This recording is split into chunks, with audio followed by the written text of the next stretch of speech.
আমার শ্রদ্ধেয় চাচা মাহতুর রহমান খান রুবেল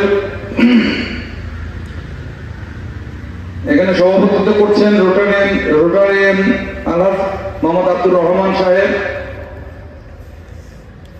এবং বিশেষ অতিথি হিসেবে আমার শ্রদ্ধেয় রাফি ভাই আছেন, আমার তার সঙ্গে আছেন সাধারণ সম্পাদক নিশিন্দারা ইউনিয়নের আমার পিস্তা চাচা আছে, এখানে টুকু চাচা সহ মুজাফর চাচা সহ উপস্থিত সবার প্রতি আমার সালাম, আসসালামু আলাইকুম।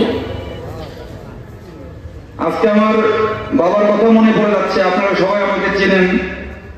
আমার বাবা মরহুম আব্দুল গফুর সাহেব, উনি জীবিত থাকলে হয়তো আজকে এই মঞ্চে উনি থাকতেন।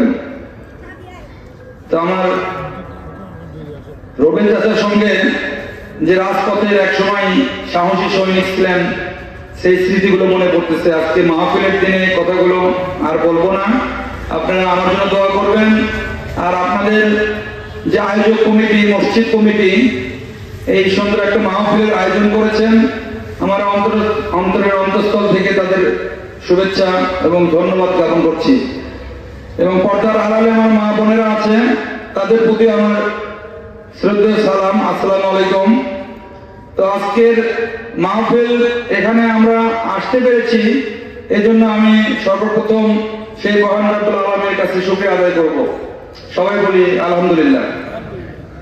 পাশাপাশি আমাদের হুজুর পাক সাল্লাল্লাহু আলাইহি ওয়াসাল্লাম, যাকে এই পৃথিবীতে উনি না আসলে আমাদের ইহকাল পরকাল আমাদের কোনো কিছু হতো না, তার প্রতি আমরা শুকরিয়া আদায় করি এবং সবাই বলি সাল্লাল্লাহু আলাইহি ওয়াসাল্লাম। আসলে ওয়াজ করতেছেন এখানে প্রধান বক্তা, তার ফাঁকে আমাদের কথা বলা বেদবি। আসছি সম্মান দেওয়ার মালিক আল্লাহ। তা আপনাকে যদি আমি সম্মান দিই, আল্লাহ আমাকে সম্মান বাড়াই দেবে। আপনি আমাকে সম্মান দিলে আল্লাহ আপনার সম্মান বাড়াই দেবেন। তো সুতরাং সেই ধারাবাহিকতা বজায় রাখার জন্য আমরা এসেছি। আগামীতেও আপনাদের বিপদে আপদে যখন যে কোনো প্রয়োজনে আমাকে ডাকবেন, আমি আসবো ইনশাল্লাহ। তো সবার সুস্বাস্থ্য ও দীর্ঘায়ু কামনা করে আজকের এই মাহফিল সাফল্যমণ্ডিত কামনা করে আমার কথা বলা শেষ করছি। আসসালামু আলাইকুম।